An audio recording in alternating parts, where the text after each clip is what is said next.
In a world where most people watch movies and then forget about them, 3 brave heroes join forces to watch them again and then talk about them. Join them in their epic journey as they go back in time, a decade and beyond, to revisit and break down films from a vast array of genres. Do these movies hold up over time? Are they classics?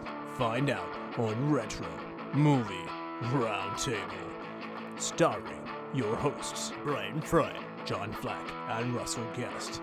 Coming now to headphones in your ears.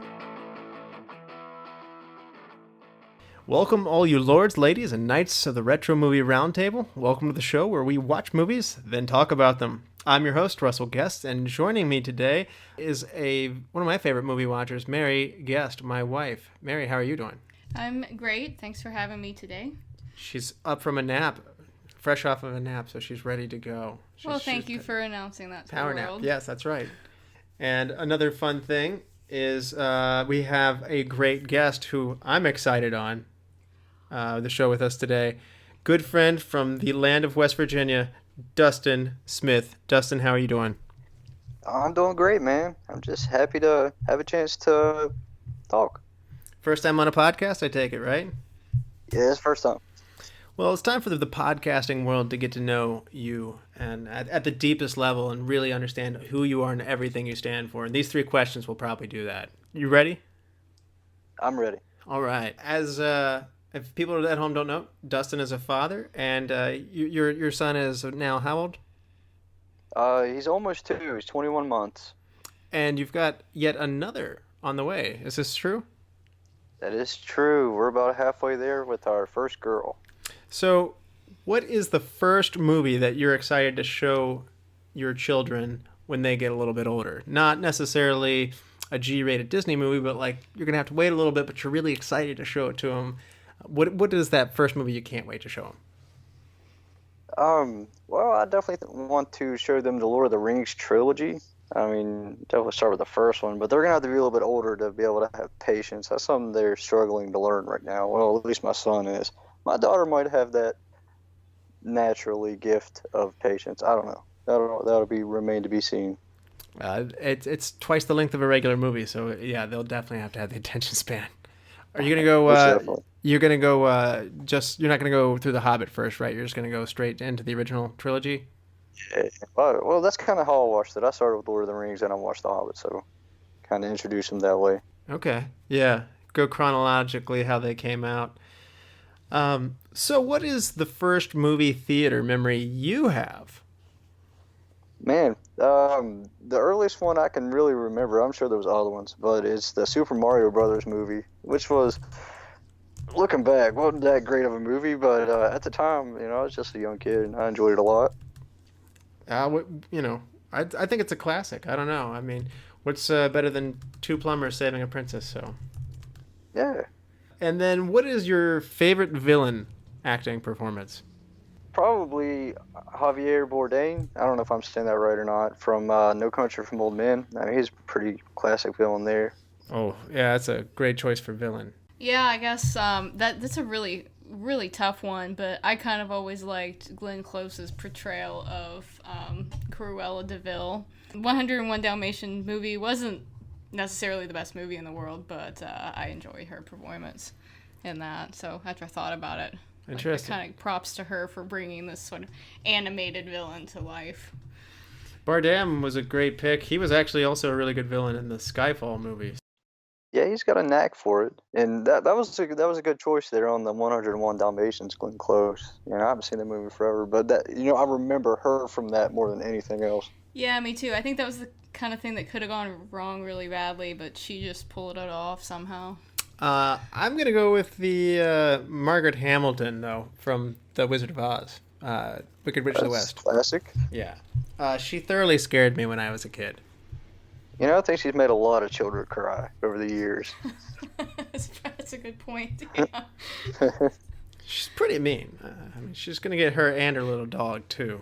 So, yeah. Dustin, what is the last movie you've seen?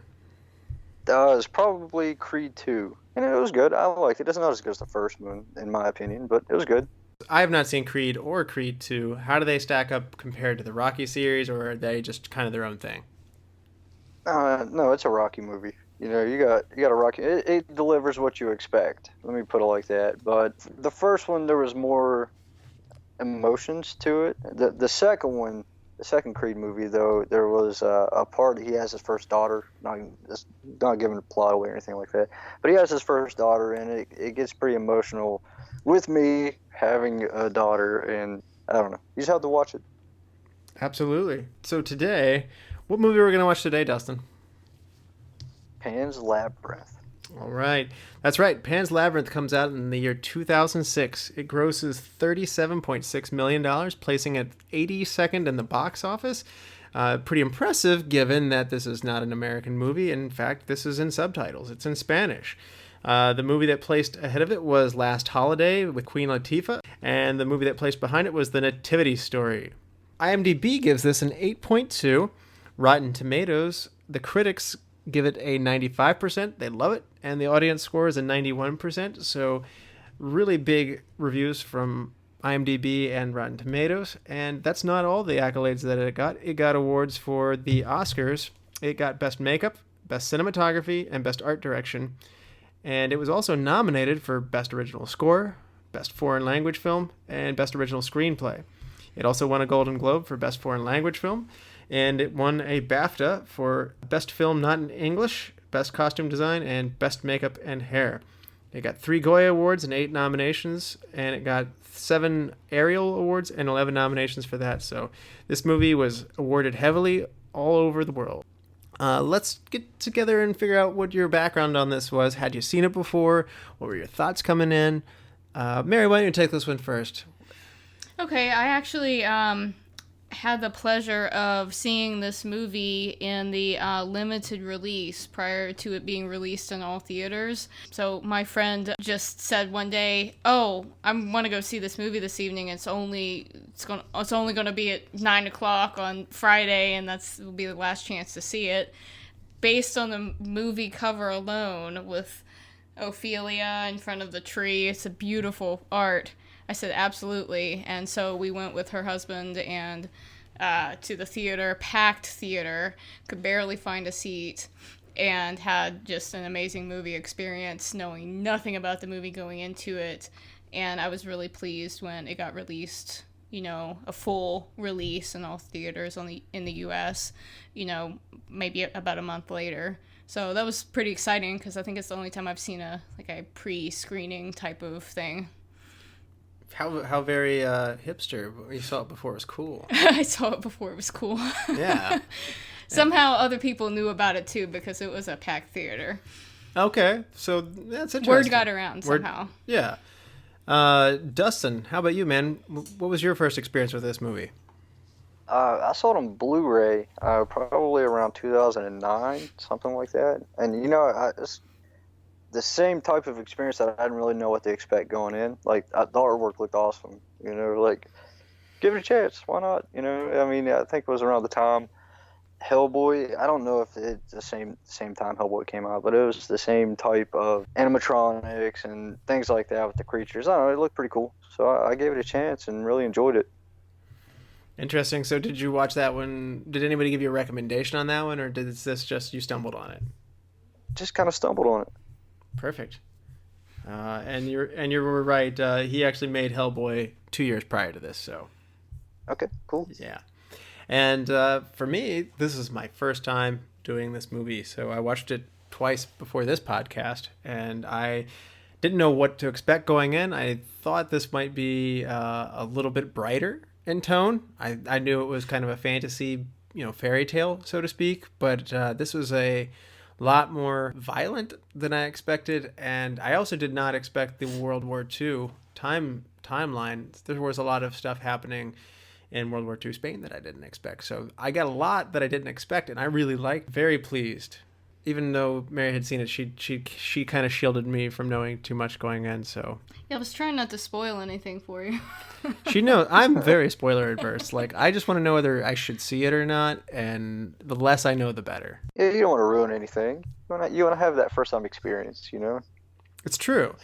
But on that note, we're going to have to spoil this movie. And this is the part where I'm going to tell everybody, if you haven't seen Pan's Labyrinth, I recommend going back and watching it. If you don't mind spoilers, then keep listening. And if you've seen it, keep listening. We'll be back after these messages where we'll get into a plot summary and spoil it right away. Hello, I am Dr. Hugo von Schlugelman, #1 ranked hypnotist and psychologist in all of Globe. Do you hear that, father? I am ranked #1. Maybe now you'll love me like my older brother, Otto von Schlugelman.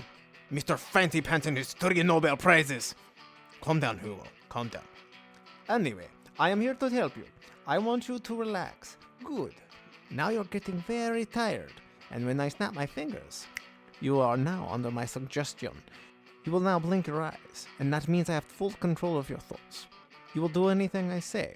I want you to go to iTunes, Stitcher, Spotify, wherever you get your podcast, and subscribe to the Retro Movie Roundtable. Give the show a 5-star review and comment. This comment will help others discover what you already know in your subconscious, that the Retro Movie Roundtable is the greatest podcast ever produced. Share the show with your movie-loving friends, and like the show on Facebook, and email John, Russell, and Brian at retromovieroundtable@yahoo.com. Good. World-renowned hypnotist Hugo von Schlugelman. Big fan of the show. So,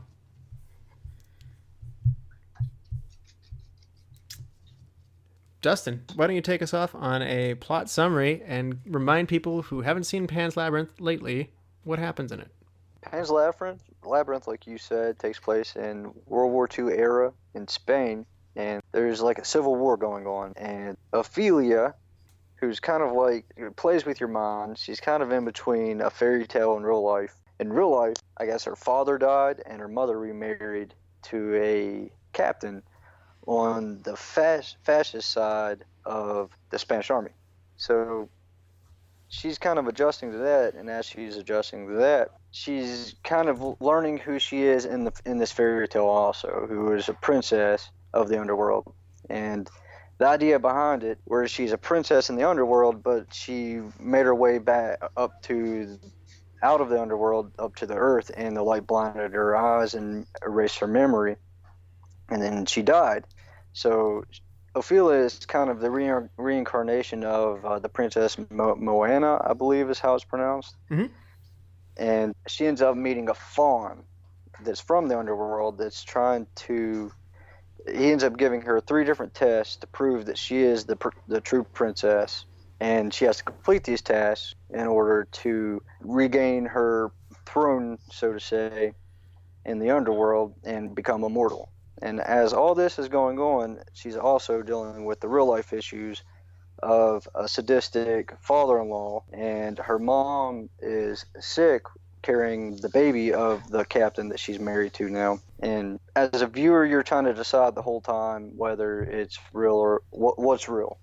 So as Ophelia makes her way through the 3 tasks, she finds herself with her baby brother in her arms, talking to the faun. And on the final task is the faun wants a few drops of her blood to open the portal to the underworld through this labyrinth. And Ophelia, not wanting to cause any harm to her brother, even just a few drops of blood is all the faun was saying, which is a pretty sketchy character in itself. She refuses.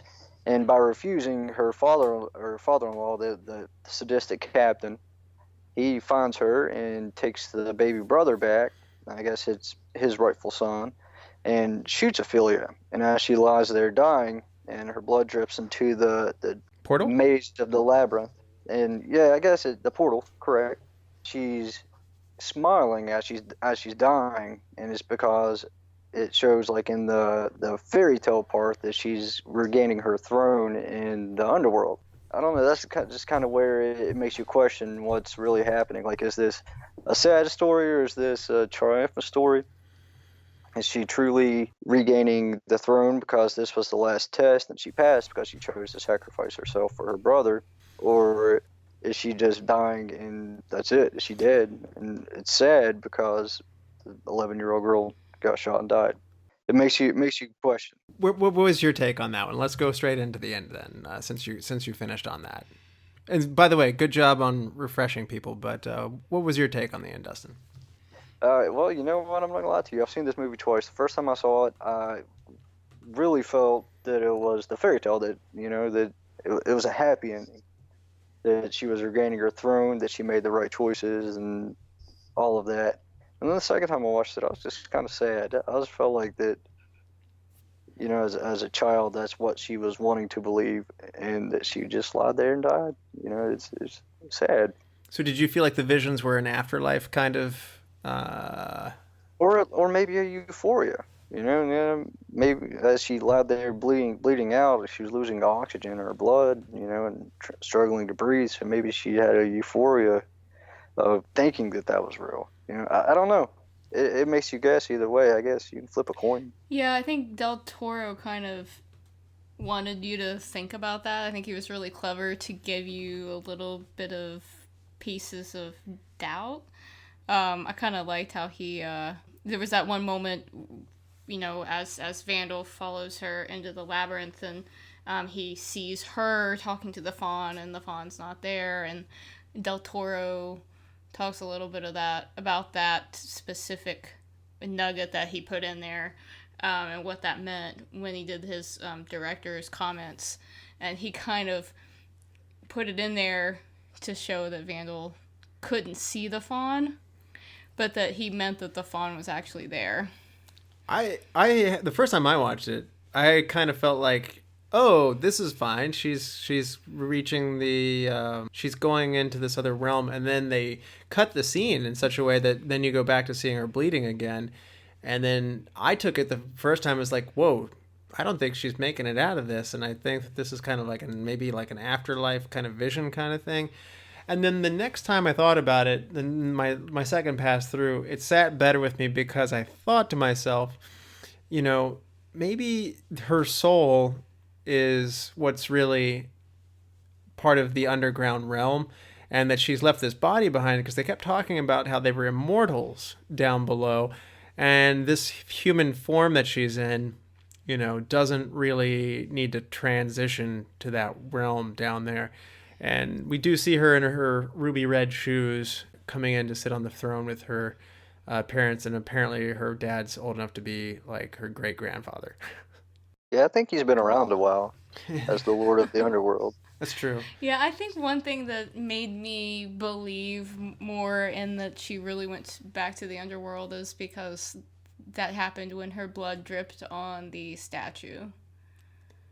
I'm an optimist, so I want to see the best in it. Kind of took it. I mean, I think I've gone back and forth a couple of times on how I feel about it, but I think that this is probably my fourth watch on this movie. I think that's how I feel about it at the moment. Yeah, I want it to be a good ending, so I'm saying it is. Well, you know, the other two trials that she goes through, they're pretty believable that she went through those. You know, it's like she goes through and does it, and the timing, like the first trial with the toad, her dress is muddy and everything. She's all covered in mud from crawling down under that tree. You know, I mean, all that kind of goes along with really what the trials and the dinner that she was going to afterwards. Mm-hmm. So why not the third trial? Why not that be true too? I think you're right. I think that there was a point in the movie when the early part of the movie starts off, like the real world and the fantasy world are very separate, and only Ophelia is transitioning in between them. But there's like a second act in the movie where the two worlds start to intersect with each other, and they start to affect each other, whether it be like, you know, the guy picking up the piece of chalk, the captain picking up the piece of chalk in his quarters. Yeah. Like that wouldn't be true if it wasn't there. Yeah, because Del Toro goes into that a little bit in his comments as well. That's the moment when for him, that the fantasy world starts to bleed in with the real world, where the fawn has given her this piece of chalk that someone else can pick up and hold. You know, the book that she has with her that writes itself. That's in the real world, or the big one being the mandrake. The mandrake. Oh yeah, and that helps her mother out. And when they destroy it, it immediately has negative repercussions. So should not have done that. Right. I question, like, when she throws the mandrake, the mother, when she throws the mandrake root in the fire, it screams. You know, you can hear its little screams. I wonder if anybody else heard that other than Ophelia.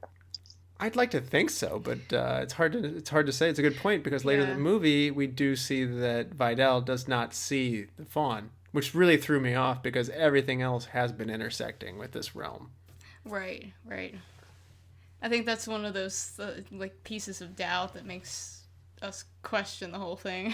Yeah, I don't think I could see it 70 times, and I don't think I'm going to get totally clear on that because in my logic, everything is real, and that it's been there intersecting with our real world, and then he doesn't see it at the end, and I couldn't quite rationalize that. But I think it's really clever, because would we be talking about it right now if we knew for sure? No, he did it on purpose. I don't understand it. Even hearing him interviewed about it, I didn't get it. So he just said it wasn't an accident. So I have to take him at his word. So Mary, why don't you actually introduce us? There's a lot of players here that people aren't going to know, but just to give credit where credit's due, shall we walk through the cast here? Sure, I can walk through the cast, and apologies for some of these wonderful Spanish names. If I get it a little bit wrong, I'm very sorry. Ivana Baquero plays Ophelia. Sergi Lopez plays Captain Vidal. Maribel Verdu plays Mercedes. That's the nanny who takes care of her? Doug Jones, which some of us may have seen in the Hellboy series and in Shape of Water, plays the Fawn and the Pale Man. Ariadna Gill plays Carmen, Ophelia's mother. Alex Angulo plays the Doctor. Manolo Solo plays Garcia's, this is one of Vandal's lieutenants. Cesar V plays Serrano. Roger Casamajor plays Pedro, Mercedes' brother. Very good. And those are some hard names there. So, Pedro being the leader of the resistance in the woods. Yes. Well done, Mary. Well done. Thank you. I apologize to these wonderful actors if I messed up your name. I'm very sorry. Gracias. So no bueno. So Dustin, I could be wrong, but I'm assuming none of us have seen any of these actors before, being that I guess they're mostly Spanish actors. Again, maybe save for Doug Jones, but as an ensemble, good acting. Oh, I thought it was great acting. I mean, all around, from your protagonist, the antagonist, to the child being your star, and she did a great job. I thought it was interesting that Doug Jones was the only American on the set, actually, and he was the only one who didn't speak Spanish, so he had to learn to speak Spanish, not only for his lines, but for the other people's lines, so that he could pick up on the cues for what to do when, based on the other actors. So when you take that into account, that's pretty impressive. Although Doug Jones plays the Fawn and the Pale Man, he does not actually voice either of them. He spends 5 hours in makeup getting ready for them, but it's actually voiced by another actor as well. So he has this happen to him in the first Hellboy movie as well, where it's David Hyde Pierce doing his voice there. So it's very similar in this one as well. One last casting note was Del Toro, who's the writer of this, originally wrote the movie for an 8, maybe 9-year-old girl, and Ophelia, the actress who plays her, Ivana Baquero, she's 11 years old, but she was just so good that he went ahead and rewrote it and made an exception to let an older and better actor into the movie. So good call, I'd say, wouldn't you? Oh, great call. She's very fantastic. She's got a level of sophistication for her age. I thought she was perfect. So why don't we talk about the creation of this film and the story, because this is an original piece here. Dustin, what are your thoughts on Guillermo del Toro's creation here? I thought it was a fantastic creation. I mean, for somebody to write this film, it's pretty amazing, just one person alone. But I'm a fan of del Toro on almost all of his movies, so it's creative and well done. It's well done. His casting is good. Yeah, I feel like Del Toro has a distinct fantasy feel in his movies, and the Hellboy movies kind of relate graphically into these movies, so I think I see the style in him, which I really look forward to now. Watching some interviews with him, he's quite uncompromising. He really wants his vision to come through, and he sacrificed a lot of money in this particular movie to not make it in America. He turned down more money, more than twice the budget, to make it in Spanish, where he could have more control over an artistic license. He felt like if it was made in Hollywood, he would never be able to have the violence that he felt like it needed. He felt like it would have been a different story if he had stripped that out and made it more, I guess, accessible for everybody. Dustin, do you think this is a good call, or do you think would you think that this would be the same movie if you were to strip some of that out?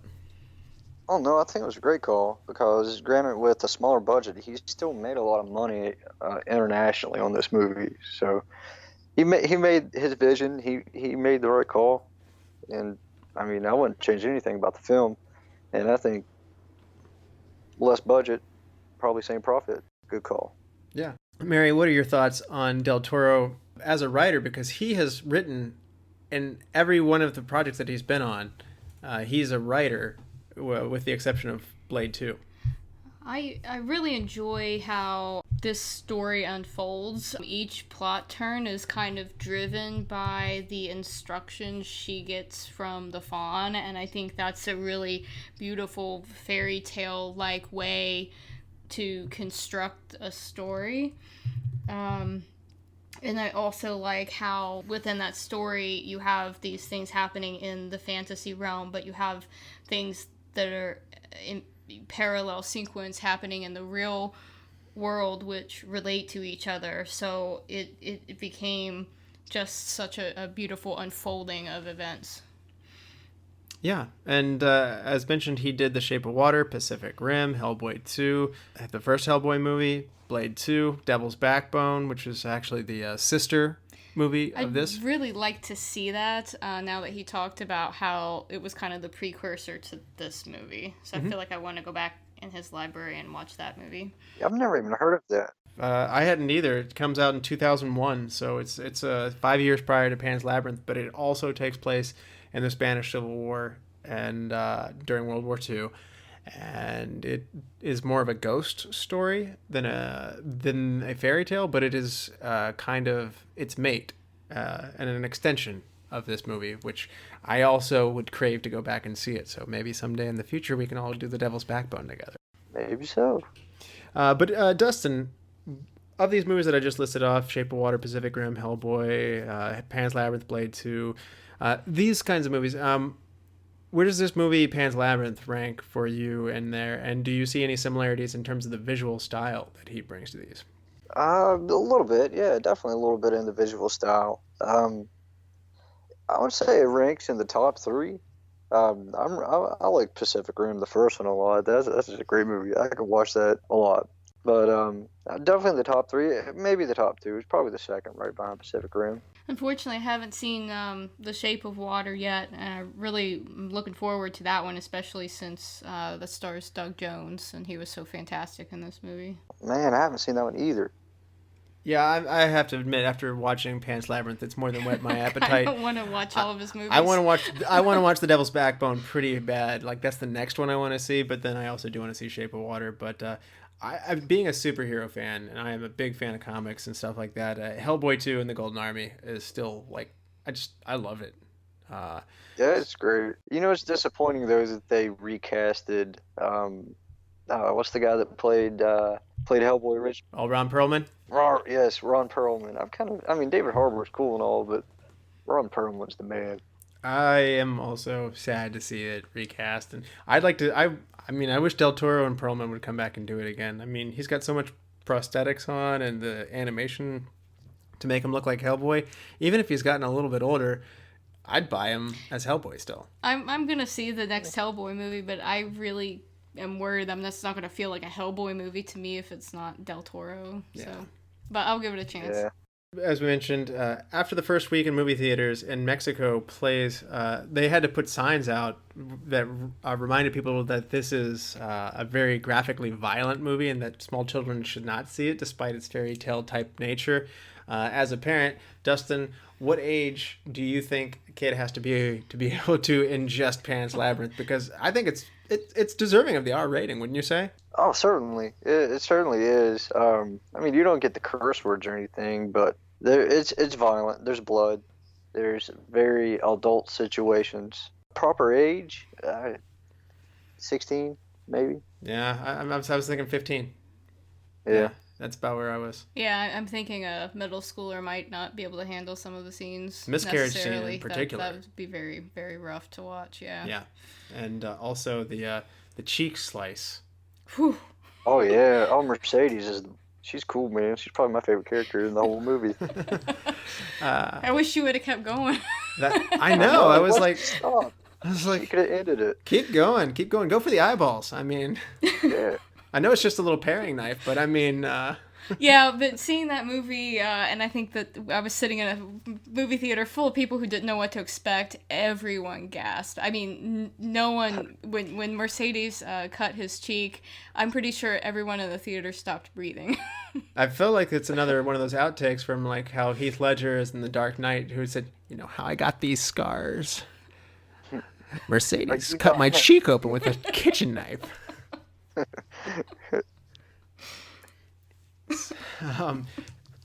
So anyway, it's also reported that Del Toro turned down directing duties to the Chronicles of Narnia, The Lion, the Witch, and the Wardrobe in 2005 to direct this movie. When you start to know that Del Toro is as, I guess you could call it weighty or dark as he is, or adult as he is a good way of putting it, I would say. I can't even imagine him going after The Lion, the Witch, and the Wardrobe, or any Narnia movie. I was kind of thinking the opposite, Russ, that there's some darkness in those books that doesn't translate to the movies because they were trying to make them too PG, I thought. So I feel like he could have added some depth that I wasn't the biggest fan of those movies when they came out. I think he could have added some depth and interest. That's interesting. And I totally agree. Are you okay? Okay. And what do you think about this one then, Dustin? Because he also was offered the third Harry Potter movie, The Prisoner of Azkaban, and he also declined that one as well. And again, the Harry Potter movies get progressively darker as they go on. Would you like to see Del Toro have handled one of the Harry Potter movies? I mean, it definitely falls in his skill set to do that. I'm glad he chose Pan's Labyrinth because it's so original. But, you know, it could have been, I don't know if he would have made it better because I thought Prisoner of Azkaban was really good. But I don't think he would have hurt it. I think it's in his skill set. I think he would have done well with it. I don't know if it would have been better or worse, though. Yeah, it's hard to say that about a movie, you know, as good as Prisoners of Azkaban. So that one's hard to imagine being different.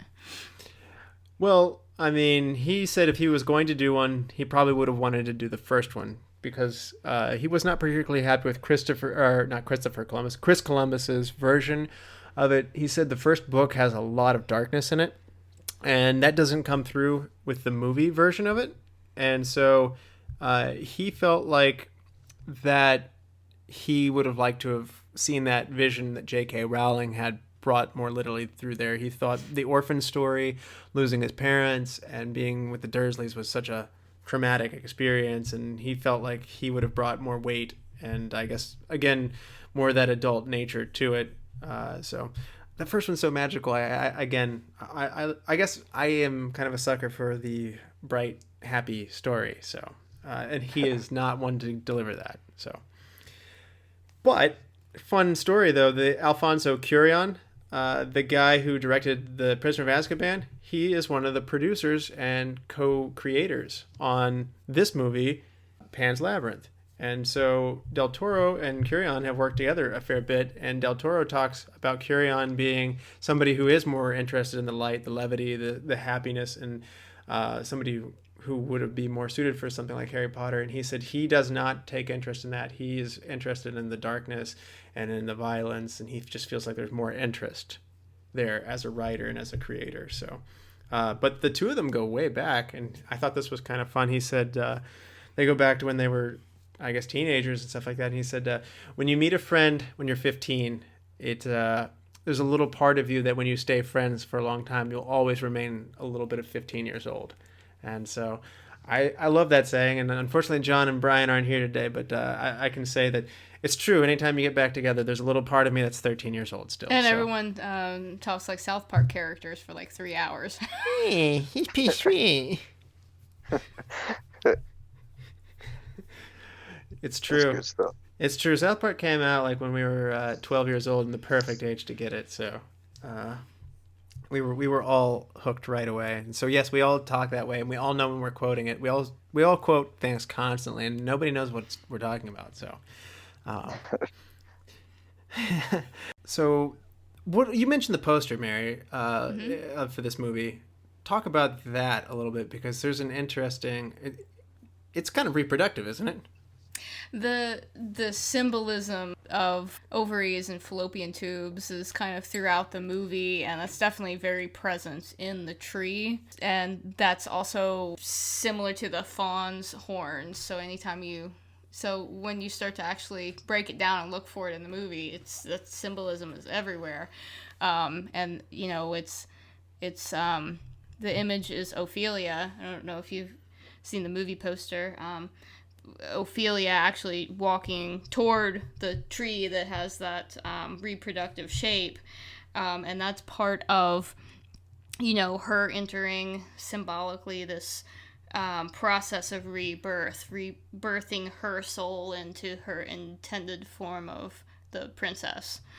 So there's so much just in the graphic of that image, and of course when I saw the image and thought it was cool, it's a very beautiful graphic, and you're wondering, okay, this girl's walking toward this very creepy tree, but to actually break it down from a graphic design point of view, there's so much hidden in this. As well, she goes in through a tree message in the movie. Yeah. To reach the frog, to feed it rocks, and to blow it up, and to make it turn into a giant pool of vomit with a key in it. Yeah. How brave of her to reach into that pile and pull that key out. I was kind of cringing. Oh, that's disgusting. Anyway, so it's kind of interesting. Dustin, talk a little bit about the character of Captain Vidal. We talked about villains in movies that you were talking about. Like, is he a good villain? What do you think about this character? He was a very good villain. You know, he's like the stepdad that nobody wants. I wanted to bring this to attention. I read on Wikipedia that Sergi Lopez, that got to place him, Captain Vidal, I believe is how you say it. It said that when Del Toro approached him about this position, that he was mostly known for melodramatic or comedic roles in Madrid. Really? So I've never seen him as a comedic actor. I can't see it. I don't know him from anything else. But you would never guess it in this movie, because he's such a serious person in this movie. He's like based around the stopwatch that his father gave him when at the time he died, and that's always really focused on with having a son, carrying on the name, and yeah, he's very intense, isn't he? Yeah. Even when he's not saying anything, just his expression is very, very unsettling sometimes. I think it's very interesting. Something I noticed the second time through, he's always very caught up on doing everything for himself. He's very polished. He's always cleaning his boots himself. He's going to sew his own stitches himself. He's going to do it because nobody else can do it right. He's very caught up in every little thing. And narcissistic, kind of. Yeah. Well, I mean, he just has a degree of, like, he's so caught up in the small things, is what I was kind of saying, like, that he misses the bigger picture. And in a way, that's perfect for somebody who's in his position. You know, he's so caught up with just the rules and trying to enforce these things and being, you know, that just kind of comes with being fascist, that he kind of misses the bigger picture of, he doesn't even see the people in his own house and the pain that he's causing and the division that he's causing. So it's really what makes him such a dangerous character. There's a level of detachment. Yes. And I think that he's so caught up with the little things and having to have everything be just his way, more than just being OCD, being so controlling and so concerned with his legacy and his rules that I don't know. I guess that's what you want in a Nazi bad guy villain character, and they took that and personified that through all of his characteristics of every little thing that he was doing so well in the movie. I also just, his eyebrows were another thing. Like he just had this stern expression, and yeah, I feel like I was going to get grounded every time he had a line. Every time he had a line in the movie, I was getting grounded. If it didn't have the subtitles, I probably would have went and sit in my room. That's good. That's a good way of putting it. So let's talk about the juxtaposition or the comparison of the real world versus the fantasy world. Mary, what was your thoughts on how these things, again, I to me, they started separate and then they start to infuse with each other visually? How does that? Yeah, I guess there's a couple of different points to bring up with that, but one that first comes to mind is the lighting. The way the director has chosen to do the color palette, where everything in the real world is very subtle and green, and then when you're in the fantasy realm, there's a lot of reds and warm colors, and that is, Del Toro talked about this a little bit as well, more of the womb imagery, and even kind of starts introducing those red tones with the view of the little brother, which is a very, very warm visual. You mean in the womb? As a little brother, that's in the womb. When they were telling the backstory about the princess. And it's, yeah. Ophelia's telling her little brother in the womb this story about the princess, and you see the baby, and, it's very red-orange sort of glow, and then that sort of red-orange glow carries through to places like the Pale Man's hallway and feast, and there's sort of red glow that starts to come in toward the end of the movie when all the explosions are happening, and that is the real world kind of clashing with the fantasy world. Something I noticed is there's a kind of in-between as well. Dustin, talk about the pit that she finds in the labyrinth and kind of how that's a middle ground between like the fantasy and the real world, like, because it has its own visual style. It's different. Yeah, it's definitely different from like the staircase at least down there, and then the tree I believe is down there. Mm-hmm. I guess it would be kind of like a purgatory per se. Yeah, it's definitely different. That's where she met the fawn at. Mm-hmm. And there's this stone sculpture down there that kind of looks like it's from an ancient time. It looks like the whole world's dropped out from up above. Everything's blues and greens, dark blues and dark greens. And it's this transition from the world above. It's kind of interesting how that's the gateway to the other world. And to the underworld. Mm-hmm. Yeah. And it's strange that they portray the underworld as a good place in this movie, a place like a desirable place. You think you read most things about the underworld, and you like your Hellboy idea and fire and creatures and things like that. And the only creature it really shows for the underworld throughout the whole movie is the fawn. Hey, Gimli takes great exception to that. The Mines of Mordor are very, very hospitable, he says. So. Mines of Moria, yeah. Yes, thank you. So anyway, I thought it was interesting, something that Del Toro does with his camera. I don't know if you did you notice this, guys, where he basically, turns or pans. I think panning's a better way of putting it. He pans the camera and it goes behind a vertical and it cuts to another scene. So he'll go behind a chair, a column, a tree, even down under a floor to go to the fantasy world, and it cuts. And so a lot of these cuts basically jump to another part of the story. So you could be in the fantasy world in the tree, then cut behind the tree trunk. Then you're following the captain out riding in the woods. It's really interesting how the transitions are. They're abrupt. Yeah, and they're kind of But there's some interesting movement of the camera that's like a rotating sometimes. There's a scene with Mercedes and the doctor he's going down the stairs, and you rotate around Mercedes as the doctor goes down the staircase, and it's kind of an interesting sort of off-putting feeling when the camera in a scene that doesn't have a whole lot of movement, when the camera has that much movement. Mm-hmm. So I was wondering, Dustin, did you perceive any feeling that was different that comes from the camera work and or the lighting or the colors? Like I said, we talked about having warmer colors in the fantasy world. What are some of those other differences between the real world and the fantasy world? I was thinking about the color and the explosions at the end, and watching this again, to make my notes, as we're watching the captain follow her into the labyrinth at the end, and when you look at the captain, you see the front of him coming toward her, and then there's these explosions behind him. The contrast between the dark greens and blues of the forest and the yellow glow of the explosions kind of almost makes it feel more like a painting.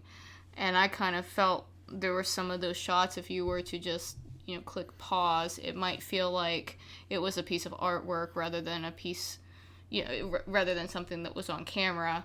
And it wasn't, of course it's all filmed, but there's something about the color and the saturation that makes it feel more like a fantasy. And for me, that was more kind of emphasized the idea of those two worlds bleeding together when I was looking at the captain and not sure if is he approaching the fantasy world as he's moving through the labyrinth. I noticed on my second time through that there's a certain point in the movie, kind of when I talked about Act 2, when the fantasy world starts to affect the real world. I saw instances where the tones, the warm tones of the fantasy world were starting to enter into. There's more scenes with fire that just give it a warmer glow. There's a scene where Vidal is like talking to people, like troops trying to get information, and there's this fire behind him, and it starts to represent, to me, he's sitting at the front of this banquet table, and he's like the monster in front of the banquet table full of food. So and there's fire around him. Exactly. In the shot. Exactly. And so the tones of the pale man is saying like there's a monster behind this table, and then there's another monster behind the table in the fantasy world, which is like this ogre, the pale man kind of thing. And I saw a direct connection between I don't know how they staged that. And similarly, there's a key that's really important to Ophelia to be able to open the box of the pale man. But there's also, in the real world, a key that's really important to be able to access the munitions and the medicine and the supplies. And so I thought it was interesting how everything that's happening in the fantasy world seems to be paralleling both in the story as well as in the visuals of going back and forth. And it's this interesting pendulum of like real versus fantasy. And there's a fantasy version of each of these things. Maybe I'm reading too much into it. Does that make sense? I don't know. No, it definitely does. Like you were talking about the monsters they had at the table, the Pale Man versus the Vidal at the banquet. I didn't put that together, but yeah, it's pretty good. It's pretty close. And the other one being Mercedes pockets a knife, and they go out of their way to really show you that Mercedes keeps this knife on her.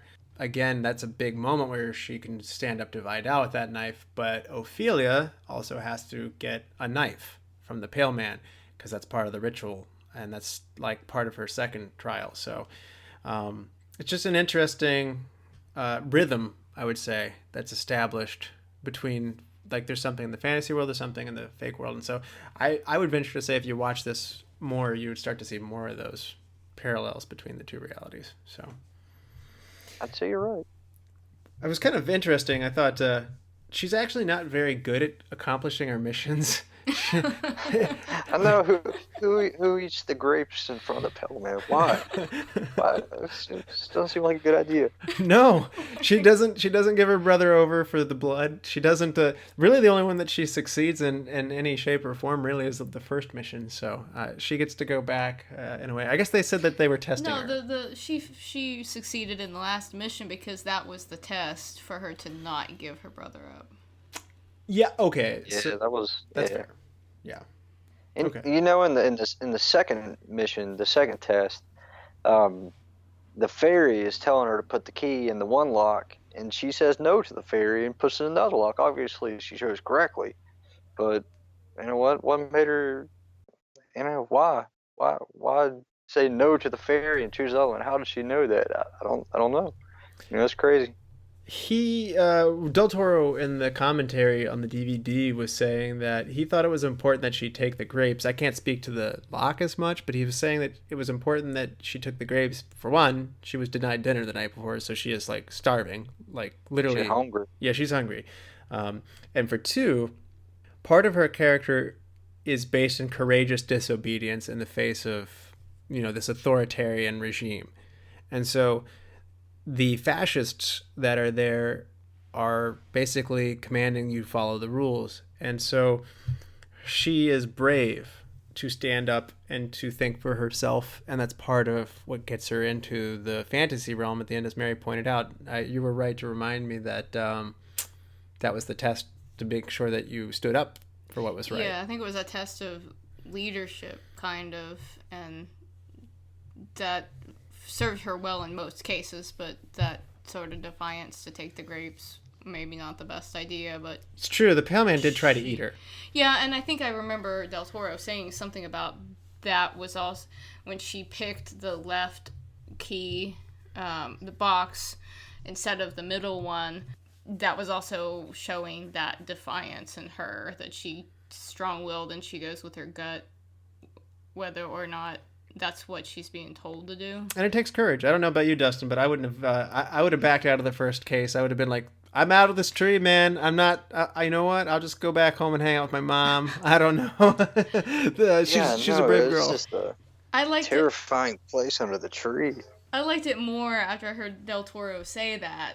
That the act of defiance and her going with her gut was why she picked the left box rather than the middle box. I thought that was kind of cool because if she hadn't gone with her gut, then she would have failed the trial. He calls it the importance of disobedience. So, yeah, don't tell my kid that. Wait till they're out of the house. Yeah, college. The other thing that I thought was interesting was you were talking about womb-like imagery in the story when they were telling the story about the Old Kingdom, and you see the fetus in the womb, and then all these soldiers and stuff are in these tones of red and golds, warm tones. The Pale Man's palace, or you could say lair, is very much like this. He said that it has... The hallways are bent like, again, he's interested in this fallopian tube kind of concept. The imagery is kind of reflected in the shape of the curved hallway that's very red in tone. Yeah, and so I just thought that was another interesting reproductive illusion. And then you mentioned one. What was the thing about the book? Right before her mom almost has a miscarriage, she goes in the bathroom to read the book, and instead of getting a message in the book, she gets a splatter of blood in that fallopian tube shape, and that's how she knows something's wrong. And then moments later her mom screams. Yeah. In terms of special effects, what were some of your favorite moments in terms of movie magic, Dustin, that you thought, like, man, that looks really great, or how'd they do that? Oh man, definitely the Fawn and the Pale Man were pretty interestingly terrifying characters. I guess they were a mixture of CGI and animatronics and makeup and all that good stuff. I'm not sure, but their detail and the way they moved, I mean, it's on par with Hellboy. I don't know as much about the Pale Man, but I can tell you this much. The Fawn is actually, again, Doug Jones with this prosthetic horn apparatus on his head. It weighs 10 pounds. If you listen to the kid in Jerry Maguire, the average weight of a human head is 8 pounds. So that's heavier than an average human head. And they had to put it on last. Heads. Yeah. And so he would wear these legs that Del Toro was absolutely insistent on doing for real. That's not CGI. And he puppeteers the bottom of the feet, but he's wearing like green tights. And they remove him from the image when it's done. So there's computer work to cut him out, but everything that you actually see in the movie for the Fawn is real. That's amazing. That's something that this day and age that I miss in movies, because they're just replacing all the animatronics and stuff with CGI. Everything is CGI. They're just getting better, but the animatronics is awesome.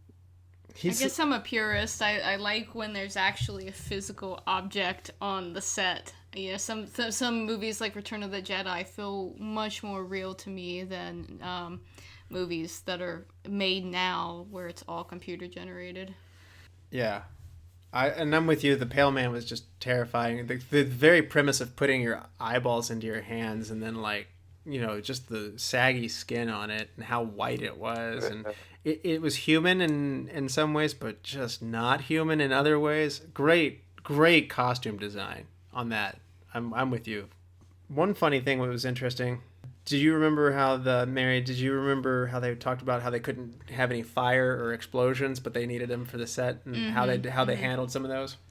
Yeah, he was talking about how he was not allowed to use any sort of fire, and with scenes with explosions, he used a trick where he would use dust and clay kind of thrown up into the air with lighting shining through it to create some of those beautiful explosion scenes, and I would have never known. They look gorgeous. Yeah, with an air cannon. He also mentioned that the explosion, like the fire and the explosion stuff like that, had to do with like refracting light off of like metallic surfaces and stuff like that, and he had learned to do that through theatrical plays. So all of the fire and pyrotechnics that you see in this are not real.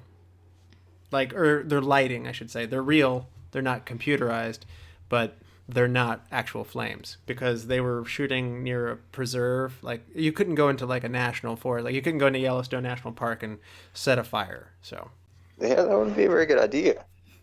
Yeah. And then one last one that I wanted to mention about the fawn. I don't know if you caught this, Dustin, because I did not, but apparently the fawn gets younger throughout the movie. No, I had no idea. Yeah, he has white hair in the first time we meet him. He looks like he's got moss growing on him when you meet him in the pit. And then later he comes to visit her, and his features look smoother and his teeth are not as crooked. And then again, when we meet him later in the labyrinth, when he's got the knife and he's like, "Hey, how about you let me? I just need a little bit of this blood." And you're like, that's a big knife, man. I don't know. Yeah, no, the knife size of the baby. I just need a little bit of blood. How about a thumbtack? Can we come up with some kind of compromise here? So. You got one of those like you test diabetes with, you prick a finger, and you get the drop. Where's that at, Fawn? I know, right? Like, I mean, was that in the drawer that like the fairies were telling me to get? Because I can go back and get that right now. I mean, yeah. So Jeez, just like bite somebody, just bite him real quick, just a little nibble. Yeah, maybe a paper cut. So. Yeah, I was kind of. I mean, he's like made of wood, right? He's got wood and moss and right. Don't you have a splinter we could use? Creature. Yeah. Yeah. The knife's out though, guys. But anyway, when he's that fawn, his eyes are bigger, brighter. His hair is also red. Yeah, his hair's red. So. And I kind of thought that he looked very different, particularly in that last scene. And I thought, am I just misremembering how I remembered him from earlier in the movie? And Del Toro pointed it out that he did that on purpose so that in the most critical moment of her decision making, he was the most beautiful version of the fawn to try and trick her. Yeah, like the bad proposition seems better when it comes if I look better and friendlier. It's like it's like putting on this like suit and then propositioning you with this horrible thing of like, this like, I'll buy your house for $1. you're like, no, my house costs more than $1. It's like, I wore this nice suit. What about 100 pennies? No. Come on. So, But I wore a tie and everything. look at it this way. Come on. So, interestingly, Del Toro said that he came up with a lot of these things, that he has dreams as he's awake, like kind of lucid dreams, and he had these as a young man. And so he saw some of these monsters, such as the Pale Man and the Fawn, and particularly the Fawn. In dreams, he was, in dreams as a young man. So it's pretty wild that they stuck with him, that resonated with him. Dustin, is there anything, I mean, we all imagine things as children, but is there anything that you can remember like that as a kid that like sticks with you to this day, that you either created a monster under your bed or like a friend, an imaginary friend that was like mythical or something? Did you have anything like this? No, I didn't, and I'm thankful I did not have this fawn following me around or a creature like that. And if I did, I wish I would have been smart enough to create a good movie and make a lot of money. Yeah, that's probably why it's special, because again, I might have had imaginary friends, but they certainly didn't look anything like this. Yeah, I guess my dreams usually are more about sort of fantastic places, not necessarily creatures or characters, but, locations that are, not of this earth. Oh, that'd still be cool. Yeah, maybe I should make write some of this down. Make a movie. Should. I mean, sort of like the Avengers or something. Be the next Planet Titan. Right. Hey, Stan Lee unfortunately has passed away. There's a huge gaping, bleeding hole in the comic book world that needs filled by somebody. I mean, when you stop and think about all the great ideas Del Toro or like Stan Lee had, it's amazing how much one creative mind can churn out, really. So it really is. Gosh, it's amazing what Marvel's turned into. It is. And rightfully so. Their movies are great. And I'm glad Stan Lee got to live long enough to see people enjoy his creations in a whole like I said, that was probably the third generation of fans, and he got to pop in and make all of his little cameos. So yeah, it's incredible. Even, I don't know if you saw Into the Spider-Verse or not, but he's got a cameo in that. It's pretty good. I haven't seen it yet, but I know it got an Oscar for Best Animated Movie, and that's unusual for a superhero movie to come away with an Oscar. So I'm definitely going to be picking that up out of the Redbox as soon as I can. So, hey, Redbox, sponsor the show. We just plugged your product. So You might as well. Dustin, what do you think about the 1944 setting? Like, do you think it was important to the story? Did you like the fact that we had this fascist conflict between... I didn't know much about the Civil War in Spain, but I looked it up afterwards, and what an interesting place to set the story, I thought. How about you? What do you think about the time setting? I love the time setting of the 40s, 50s Civil War era of Spain there, and World War II and all, and it was great. I love old stuff, so the older setting definitely... The ruins to me felt particularly magical. That is kind of bridges the fantasy world with the real world, because if you were to just go visit ruins like that, it would feel pretty magical just by itself. Mm-hmm. And that made it feel like it was during wartime too. Like they're like in the very, very early scenes, they drive past some war-torn environments, so that kind of immersed you in the feeling that like there's a conflict out here in this country, and they're going after these rebels in the woods. I did a little bit of looking up on it. So apparently the Spanish state under Francisco Franco did not originally join the Axis powers during World War II, but Franco did write to Hitler and joined the war in June of 1940. And so Franco's regime supported Germany with the Blue Division fight specifically on the Eastern Front against the Soviet Union in recognition of heavy assistance from Spain. Had received from Germany and Italy in the Spanish Civil War. So pretty much the Nazis and the fascists of Italy helped out the Spanish fascist movement, and therefore it was kind of like they were owed a favor to come send them help later. So I never heard about Spain in history class at all. And so I just thought this was sometimes movies do that to you. They turn you into another chapter of history that you wouldn't have otherwise. Credit to Del Toro for doing that. Yeah, I never heard about Spain much in the World War II either, you know? Yeah. Dustin, do you have any look for this moments? Anything that you thought was interesting that just didn't fit before and just wanted to get off your chest? I did read something on Wikipedia because it said that Del Toro didn't like apparently the subtitles on, I guess, Hellboy.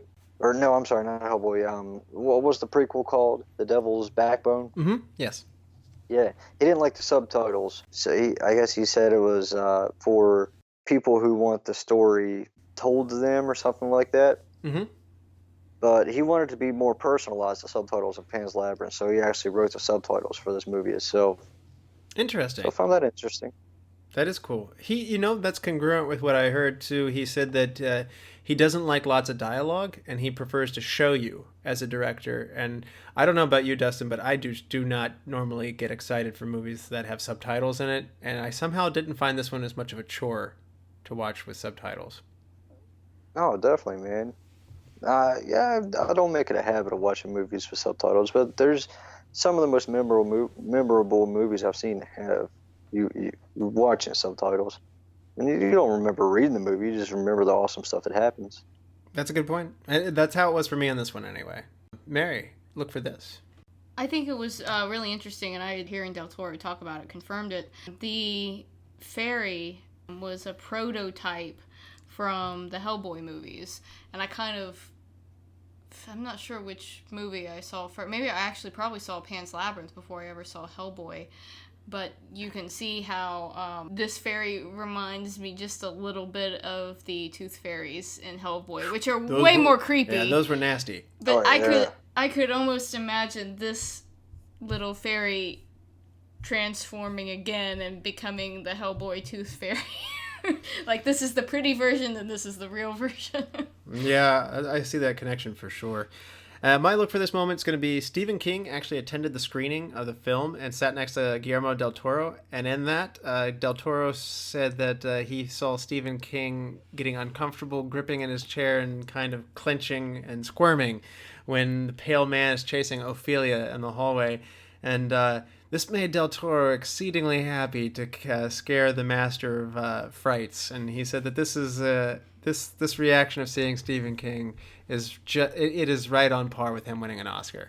As one of the best moments of his career. So, Man, I guess that would be kind of a big deal. Scaring Stephen King is not easy. How does this movie affect you, Dustin? It was a different effect both times. I was pretty happy mood after watching it the first time. But the last time I watched it, I was a little sad.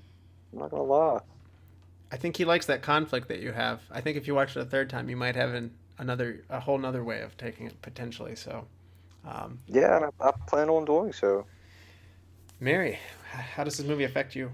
I think personally it appeals to my darker side. It appeals to that feeling that we've all had of there's more to this reality just beyond the corner of my eye that I can't see. And I think that movie gives me that feeling almost when, you're a kid and, the light burns out in the closet and you're afraid to walk in there because what if you're walking into another world? And I think that this movie recaptures that feeling for me, and I love that about it. Mm-hmm. I'm going to be on a similar lines with that. It reminds me of being a kid, being alone in the woods, perhaps in the water of a lake or something like that. And then for some reason, you just have this sudden isolated feeling that you're alone. And like you run back into home or wherever it's bright out in like maybe the clearing or something like that. Or maybe swim back in. You're like, I don't know, like you just get this sudden notion that there's this Loch Ness monster. And I don't know, in this lake that you're swimming in or something like that. And you're right, this movie kind of says there is. And I like that. And it is neat. And even as an adult, it's fun to play with that notion. So, and I think it's also good to point out that from a villain point of view, we're dealing with, an evil regime, but is that sort of portrayed similarly to the evil that one might face in an underworld. The evil's very real, whether it's in an underworld or whether it's right here on the surface of Earth, affecting everybody. So I think that kind of that highlights the duality here in my mind. Dustin, you ready to hand out some awards? Yeah. Who is your MVP? MVP, you got to give it to Ophelia, man. I mean, 11 and gave a great performance. Yeah, Ivana Baquero is mine as well. Ivana Baquero. Yeah, she was great. Mary. Yeah, I guess I took a different approach here, and I think that Del Toro has to be my MVP. I think his attention to detail is the thing that makes this movie so special. So yeah, that's he Del did write Toro it. For me. He did come up with all the imagery that makes it special. So, no, that's a great choice. Very good choice. Who's your best supporting actor, Dustin? Definitely Mercedes. I forgot what her name was. Maribel Verdu. Yes. I don't know. She was a great actress in the movie and probably my favorite character. I am stride for stride in line with you so far, 2 for 2 here, because I'm picking Maribel Verdu as well. I just really liked her sense of like she cared for this child, and that came through. And then I also got the moments where she was afraid but bravely proceeding to go out and help her brother or to stand up to Vidal. A lot of emotionally charged moments, and smaller role, or I forget how far down she was buried in the cast, but really good job. Since I gave Del Toro my MVP, I do kind of have to give my best supporting actor to Ivana Baquero as Ophelia. She's just fantastic, and I guess as is the MVP of the actors. I put it in that words, but I want to give a shout out to Maribel Verdu. Mercedes was just fantastic, portraying this really strong female role, and in a time when women were just there to serve food and clean house, and she was really awesome. I'm surprised nobody picked Sergio Lopez. He was great too. Captain Vidal. Yeah. And being that nobody did, I have to at least give him a nod then. So, I mean, that means he did his job well. People absolutely hated him. So in that role, you want to be hated. One thing that's interesting about Sergio Lopez is that he came on the scene, and Del Toro really told him how to do everything. Like, he's like, take 3 puffs of your cigarette, shave your face 4 times. Now I need you to turn this way. Very instructive. And Sergio, as an actor, was not used to this at all. He's normally like, read the script, here's your take on the character, roll the cameras. And so he said to Del Toro on the first day, he's like, you gonna do this every day? And he goes, and Del Toro's like, yeah, and you'll get used to it. And he said, and you know what? He did. And by the end, he was so mechanical. He was so able to operate into that. And so good actor, as you mentioned, Dustin, somebody who's normally known for comedy, apparently, and for other lighter kinds of roles, was able to transform himself into this and then work with a director that's in a very different style than he had ever done before. Because that conflict that could have emerged from that sounds like something that would like break an actor. But he adapted and he worked well with it. And Del Toro is very proud of him. Yeah, in the commentary, Del Toro actually complimented him a lot and pointed out moments where he had come up with a way of doing a scene that Del Toro hadn't thought of that was actually better, or he added a little something to the character. So Del Toro seemed very complimentary of him in his commentaries. But Maribel Verdu still gets my pick. So, hidden gem, Dustin. Well, we'll go with Vidal, Sergio. They definitely say he's the hidden gem. All right, I like it. I'm going to go a little bit deeper into the catalog here for maybe underappreciated. I loved the guy who played Dr. Ferrario. Yes, good. Alex Angulo. I liked he just had this, again, some sense of I'm doing something that's wrong. Well, I should say I'm doing the right thing even though it will cost me everything. Mm-hmm. And that carried through on him, that courage. Yeah. I just find those kinds of characters very inspiring. So. Same thing with Mercedes. There's just so much courage. They're both part of the rebellion, but they are brave enough to sort of stand up to the captain and actually be in his world so that they can help the rebels. So that carried through for both of them. Who's your hidden gem, Mary? I picked Doug Jones. I think that he just so masterfully brought life to the Fawn and to the Pale Man, and I cannot imagine this movie without him. Yeah, I want to see more of his movies. If you had to recast somebody, who would it be, and perhaps who might you put in their place? And don't feel the pressure to make sure they speak Spanish. You can just kind of ignore that and pretend that it's a whole other production. But what one character would you like to recast, Dustin? Oh, man. That's a good question. I don't know if I'd recast any of them. Okay, pretending it wasn't in Spanish? Yeah, just put in, like, what actor do you feel would most benefit from a recast? And let's just pretend language is not an issue. Maybe the guy who played the doctor. I mean, I thought he did a great job. But I could see there could be a lot of different actors that could probably do a great job in that role also. Anybody come to your mind? Like, who's one person you might put in the role of the doctor? I don't know. Maybe Pierce Brosnan. All right. James Bond, I like it. See James Bond doing some doctor work? You know what? I feel like the Resistance would get a big boost with James Bond on their side. So, I like it. Mary, who is your recast? I wanted to recast Carmen, Ophelia's mother. I didn't really necessarily feel like I saw a great connection between her and Ophelia. I think that Ophelia had a little bit more of an on-screen connection with Maribel Verdu than the woman who played her mother, Ariadna Gill. I don't know if that was an intentional decision on Del Toro's part or not, but I felt like I didn't feel the warmth from her that I kind of wanted to feel. That's very hard for me to try and put someone else in the right place, but then Russell told me what you're okay. Reflecting the sentiment, right? Yeah, no, I'm with you. I picked Ariadna Gill as my recast as well because she just didn't convey the pain that she visibly should be in, and she didn't convey the warmth to her child that she's supposed to have, or maybe even the nervousness that she should have to make sure that Captain Vidal is happy. So I chose to put Noomi Rapace. She's in Prometheus, and she's in the foreign versions of The Girl with the Dragon Tattoo in there. Yeah, after Russell said that, I had that stuck in my head and I couldn't come up with my own. So sorry, Russell, I'm taking your recast. It's okay.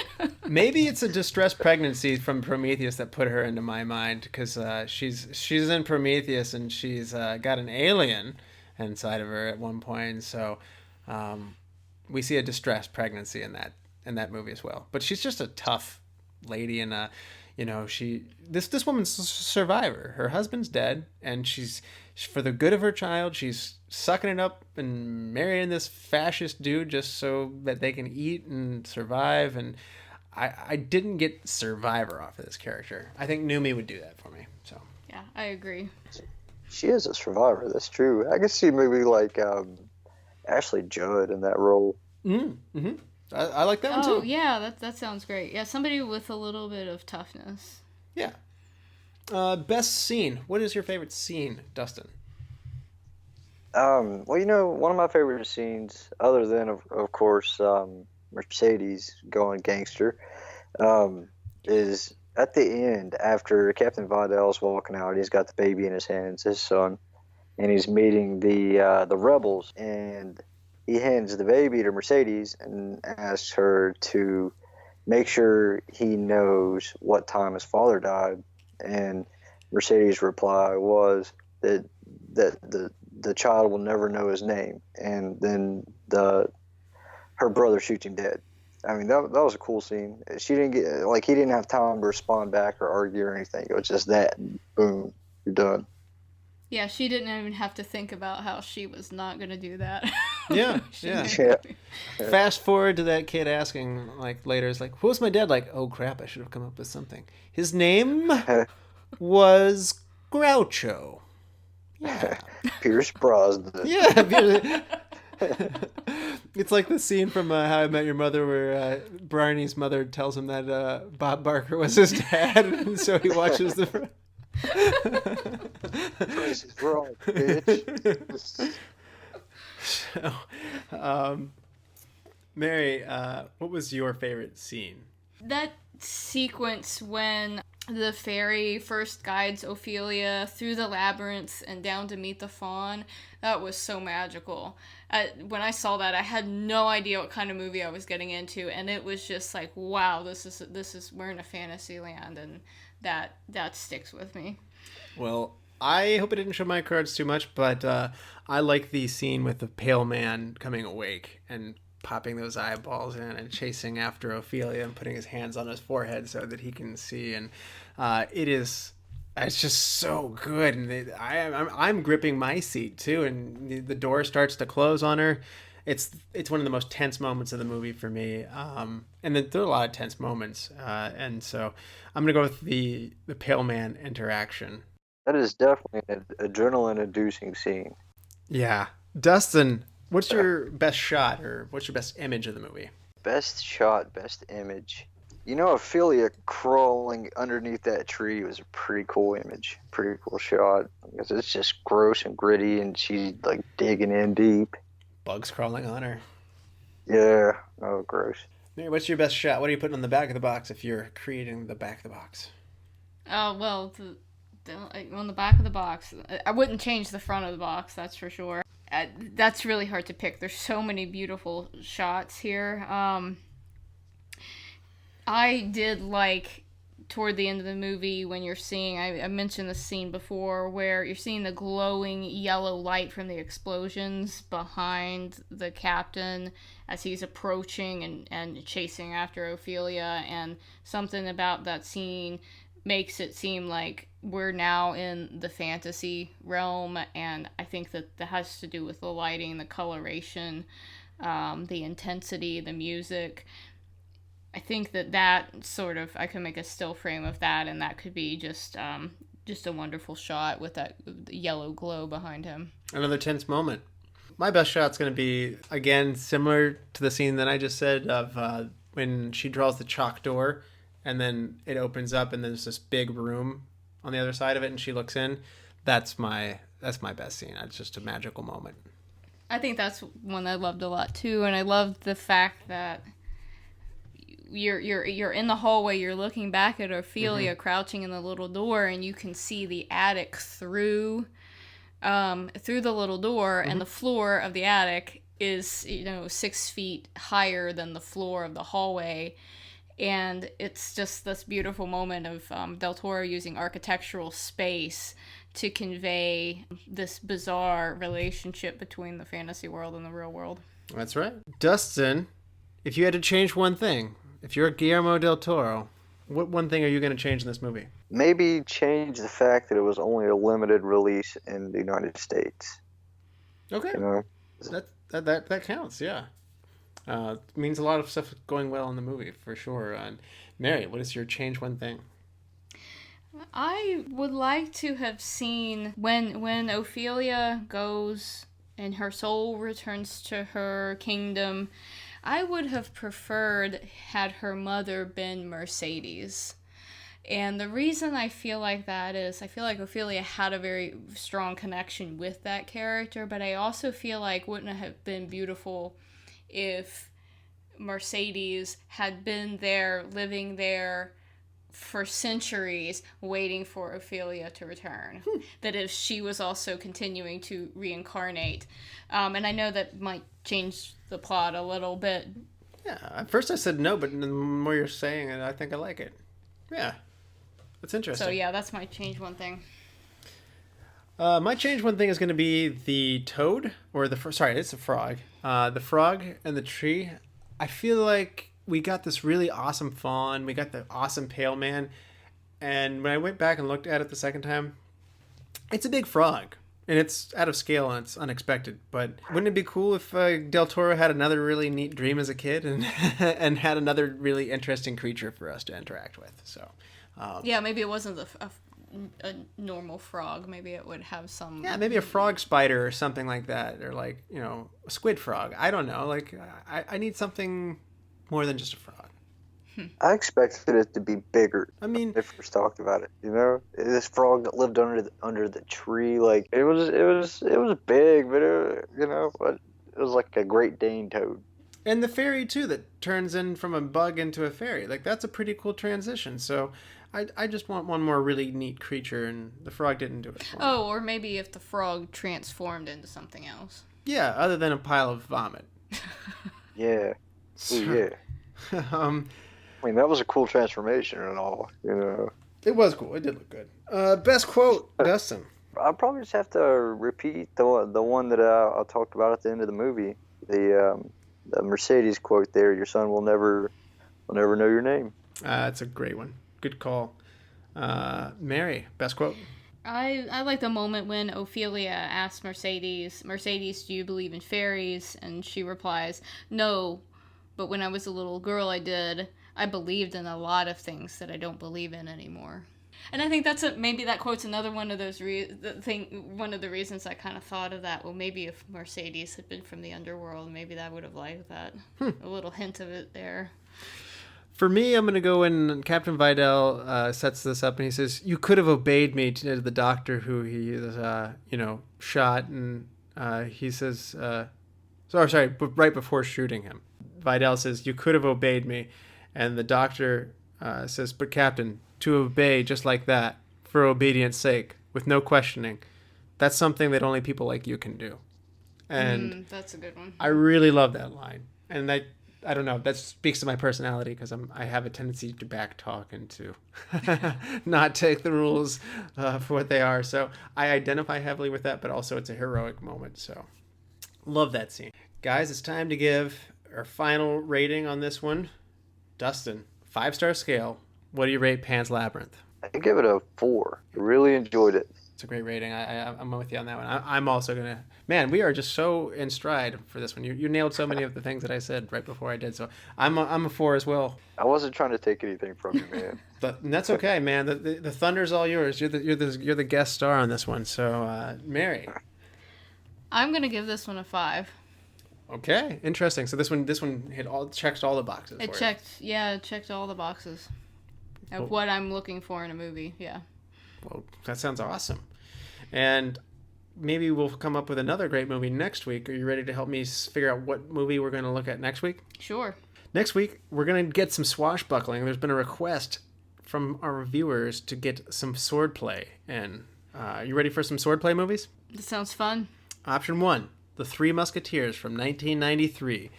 The 3 best of the disbanded musketeers join a young hothead would-be musketeer named D'Artagnan to stop the Cardinal Richelieu evil plot. Option 2. The Mask of Zorro from 1993 as well. A young thief seeking revenge for the death of his brother is trained by a once great but aged Zorro, who also pursues vengeance of his own. And option 3. The Princess Bride from 1987. While homesick in bed, a young boy's grandfather reads him a story of a farm boy turned pirate who encounters numerous obstacles, enemies, and allies in his quest to be reunited with his true love. These are some really great choices. I really enjoy Princess Bride and Mask of Zorro, so I think I'm going to have to go with Three Musketeers on this one because I haven't seen it. And I'd very much like to see this movie. Lots of people have said, recommended it in the past. So, yeah, let's go for a chance to see the Three Musketeers. All right. Three Musketeers it is. Dustin, thank you so much for coming in the show for your first time. We hope you had fun. Great time we had here. Oh, it's been great, man. Thanks for having me. Really appreciate the opportunity. Well, thank you, Mary, for filling in for Brian. Brian's in sunny Hawaii right now. Can you believe that? Oh, man. Yeah. I tried to get him to bring us all on site to do a podcast in person. Yeah. Fly us in. I don't know. Man. He said there's not money in the budget or whatever. I don't know. Oh, whatever, man. Even after you won that award? I know. We won the Oscar for Best Podcast. Thank you, all you lords, ladies, and knights of the Retro Movie Roundtable. We invite you to reach out to us. We want to hear from you. Tell us whether you like this movie or not. Comment on the Facebook page. Give us a like there. Every week we post what you want to hear from the movie. We're getting a little bit of feedback on that. We really enjoy that. Want to see more of that. So talk to each other. Talk to us. We'll definitely respond. And then also subscribe, rate, and review on iTunes, Spotify, Stitcher, or wherever you get your podcasts. Those iTunes ratings help the show get found by others and help grow the show. So we really, really appreciate it. That's the number one thing you can do to help the show. And then, as always, thank you for listening. Be good to each other and watch more movies. Mary? I'm going to end this on a quote from Hellboy. Watch it, boys. She's on fire.